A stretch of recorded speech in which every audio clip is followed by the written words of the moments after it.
भारत के एक छोटे से गांव में हरिदास नाम का एक किसान रहता था। वह अत्यंत ईमानदार, परिश्रमी और सादा जीवन जीने वाला व्यक्ति था। उसका जीवन खेत, पशु और परिवार के इर्द गिर्द घूमता था। वह अपने खेत में पसीना बहाता, हल चलाता, बीज बोता और फसल की देखभाल करता।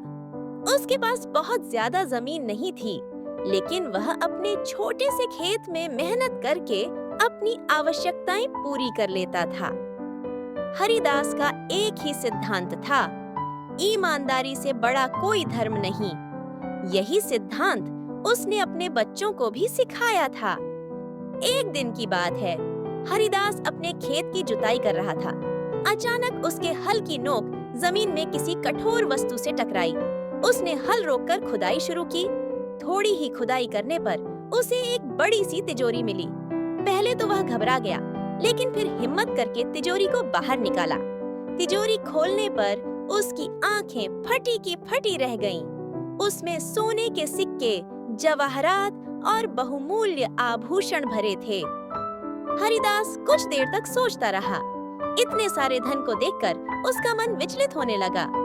एक पल के लिए उसके मन में आया कि यह धन रख ले और अपने जीवन को आरामदायक बना ले, लेकिन अगले ही क्षण उसकी अंतरात्मा ने उसे टोक दिया। क्या यह धन तेरा है? उसका मन बोला। नहीं, ये किसी और का है और किसी और की चीज को लेना चोरी है। हरिदास तिजोरी को लेकर सीधे गांव के प्रधान के पास गया। उसने पूरी बात विस्तार से बताई। प्रधान और गांव के लोग उसकी ईमानदारी से चकित रह गए। प्रधान ने कहा, हरिदास, तुमने तो वह किया है जो आजकल के लोग सिर्फ किताबों में पढ़ते हैं। तुम्हारी ईमानदारी काबिले तारीफ है। गांव में सबको यह बात पता चली तो लोग हरिदास की सराहना करने लगे।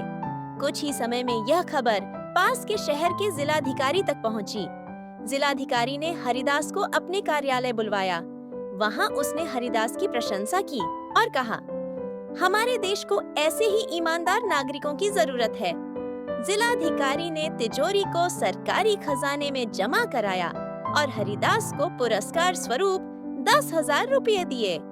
साथ ही उसे एक प्रमाण पत्र भी दिया गया, जिसमें उसकी ईमानदारी को दर्ज किया गया था।